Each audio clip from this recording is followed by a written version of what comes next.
नमस्कार, मैं डॉक्टर शकुंतला गौड़ा आज आप सबके सामने साई उपन्यास के 7वें भाग के 6ठे और 7वें दृश्य को प्रस्तुत करने जा रही हूँ।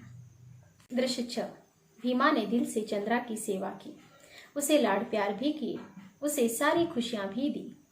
उसने उसको यह एहसास भी दिलाया कि वह भी मनुष्य है। 1 महीने बाद चंद्रा का देहांत हुआ। अत्यंत तृप्त होकर संतोष के साथ वह इस संसार से विदा हो गई। मृत्यु की आहट पाते ही चंद्रा ने कहा, अक्का, तूने मेरे लिए बहुत कुछ किया है। नहीं रे, आंखें पोंछते हुए भीमा बोली। अक्का, हाँ बोल, बाबा को मेरा आखिरी प्रणाम कहना। जरूर। मुझे लग रहा था कि कहीं किसी अनजान जगह मेरी लाश लावारिस सी पड़ी रहेगी। मेरी मौत पर कोई 2 आंसू भी नहीं बहाएगा। किसी भटकते कुत्ते सी मेरी हालत होगी। पर नहीं, बाबा ने मुझे सब कुछ दिया।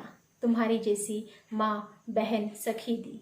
तुम्हारे बहुत उपकार है मुझ पर। चलती हूँ। उसके बेजान हाथ नीचे गिर पड़े। उसी समय बाबा मस्जिद में दीवार से पीठ टिकाकर आसमान की ओर देख रहे थे।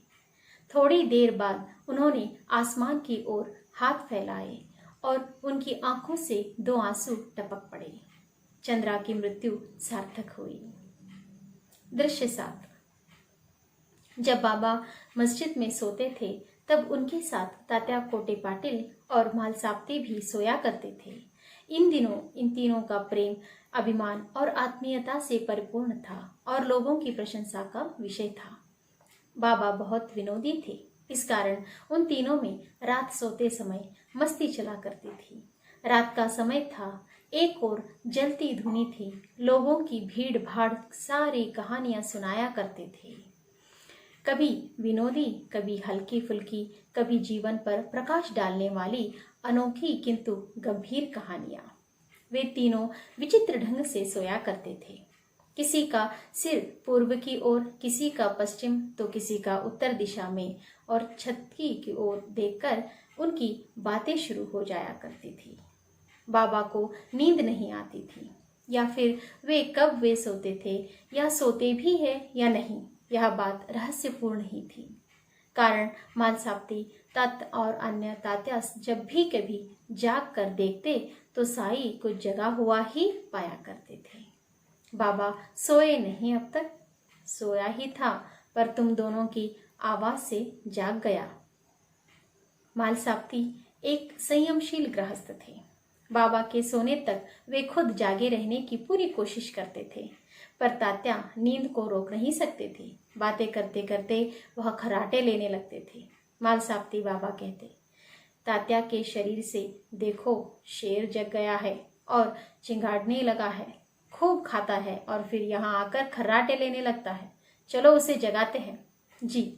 फिर दोनों उठकर तात्या को पकड़ते, उल्टा करते, या तो सिर दबोच देते या फिर पीठ पर सवार होकर उसे जगाने की कोशिश करते। तात्या अचानक गहरी नींद से जग जाता और डरकर चीखने चिल्लाने लगता। फिर बाबा और मालसाप्ती लोटपोट होकर हंसते रहते।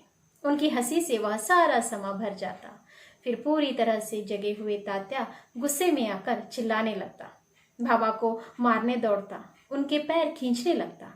फिर मालसाप्ती बाबा की मदद के लिए आ जाते और उनके आते ही तात्या उन्हें दबोच लेते और उनकी घनी चोटी खींचते।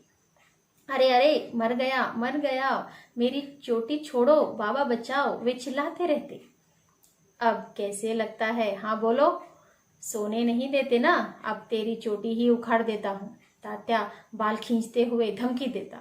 फिर बाबा उसे बाहों में भर लेते और गदगदी करने लगते।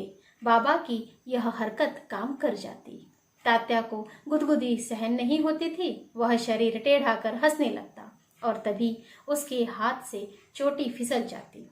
फिर मालसाप्ती भी उसे गुदगुदी करने लगते। फिर तो वह सांप सा रेंगने लगता और हंसता चला जाता। इसी तरह शोर मचाते वे कहीं आधी रात के बाद सो जाते। तात्या खर्राटे लेने लगते, मालसाप्ती शांति से निद्राधीन हो जाते और बाबा अंधेरे में आंखें गाड़कर लोगों के जीवन से अंधेरा कैसे दूर किया जाएगा, इस पर विचार करने लगते, कभी कभी अदृश्य हो जाते। ऐसे वक्त वह कहाँ जाते हैं और फिर कब वापस लौटते हैं, उसका अता पता किसी को नहीं लगता था। धन्यवाद।